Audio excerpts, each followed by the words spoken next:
El siguiente es de la ñame y de una familia muy conocida. Corrían los años intermedios de los años 50 del siglo pasado y por las calles de Esparta se paseaba una mujer muy linda, bien vestida y muy madura para su edad. A pesar de todo, cayó en desgracia porque en esos años no usaba zapatos. No los podía usar. Los que fabricaban en la época de cuero firme le maltrataban los juanetes, un defecto de los pies que hacía que se le montaran uno encima de otro y que puestos uno a la par del otro parecía que formaran la V de la victoria. Es obvio que al andar con los juanetes pelados, muy pronto se ganó el apodo de la ñame, porque aquel par de juanetes parecían dos tubérculos. Para venir de su casa a la ciudad, la ñame debía pasar todos los días por la casa donde vivían los chompipes, los hijos de don Santiago Vargas y doña Belarmina Benavides, que eran buenos trabajadores, pero que también eran buenos para sacar de quicio a cualquier persona. Don Santiago era un apreciado comerciante de la ciudad con interés en el negocio del arroz y del aserrío de la madera. Tocaba el violín con maestría y era un político honrado. Tenía una de las mejores letras que cualquier hombre podía exhibir en Esparta. Doña Belarmina, su esposa, era una gran dama y proveía de una de las familias más conocidas del pueblo. A estas alturas de la vida ya estaba perdiendo un poco la memoria. Se cuenta que para un día de las madres le pidió a sus hijos que le regalaran chop suey con camarones del que vendían en el único restaurante chino de la ciudad, y cada hijo le llevó una taza. No puso las tazas en la refrigeradora. Se comió la primera que le trajeron y las demás las guardó en un rincón debajo de la cama, tapadas con una cobija de cuadros rojinegros para que nadie se las robara. 3 días después, una de sus hijas haciendo la limpieza se las encontró. Por dicha, la abuela Mina, como le decían, se había comido la primera. Los hijos de don Santiago y Belarmina eran aficionados a los caballos y participaban en los topes de la región. Sabían de las artes de la ganadería y en los festejos populares siempre se encargaban de organizar el toril en las corridas de toros. Muy jóvenes, algunos de ellos tuvieron la oportunidad de viajar a Italia en barco a dejar una exportación de ganado y eso les permitió valorar más su trabajo, aprender algunas técnicas nuevas de ganadería y aumentar su amor por lo taurino.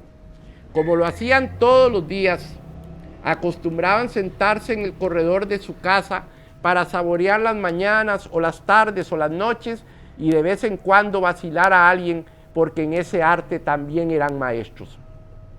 La calle frente a su casa era de las más concurridas del pueblo. Por allí llegaba la gente de mojón al mercado, por ahí pasaban los estudiantes que iban al colegio y por ahí pasaban todos los funerales del pueblo. A Franklin, Chicho, Piojo y Hugo era a los que más se le podía conseguir en el corredor y ahí estaban los 4 juntos. Tenían una fisga del carajo y ese día la iban a poner en práctica.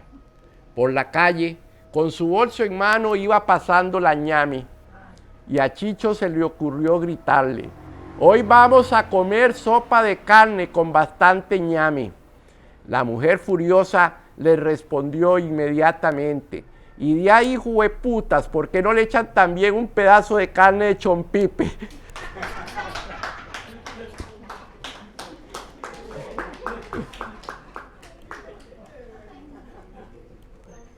El angelito. Corría uno de los primeros años de la década de los 70 del siglo XX y Esparta, como entonces se llamaba la ciudad, celebraba la Semana Santa con respeto y regocijo cristiano. Por esos días las ceremonias religiosas con presencia de niños solían ser las del Domingo de Ramos, la misa del Jueves Santo con el lavatorio de los pies a los apóstoles, las procesiones del viernes tanto la del encuentro como la del Santo Sepulcro y la procesión del resucitado del domingo siguiente. Las maestras, sobre todo las de religión, le ayudaban a la Iglesia Católica para hacer que todos los detalles estuvieran perfectos y a tiempo. Una de ellas se encargó de arreglar a Tuki, una niña pasada de peso que era la primera vez que participaba de Angelito. Le hicieron unas hermosas alas blancas con plumas de papel crepé pegadas con goma de almidón y la vistieron con una túnica blanca ajustada a la cintura con un cordón dorado. También alistaron una estructura de madera con 4 andas y 2 palos firmes que servirían para amarrar al angelito, uno y que no se cayera, y el otro para que apoyara su mano derecha. Pues en la izquierda debía llevar un cáliz mientras participaba en la procesión. Una maestra había buscado entre los hombres que asistieron al templo ese Viernes Santo a 4 de ellos para cargar en andas la estructura en la que iba el angelito. Con costos pudieron comenzar la procesión porque el angelito se movía mucho por el susto y por el desbalance del movimiento de los hombros de los hombres que no tenían la misma estatura. La procesión iba avanzando acompañada de la música celestial de la Filarmonía Municipal dirigida por el maestro don Jesús Watson.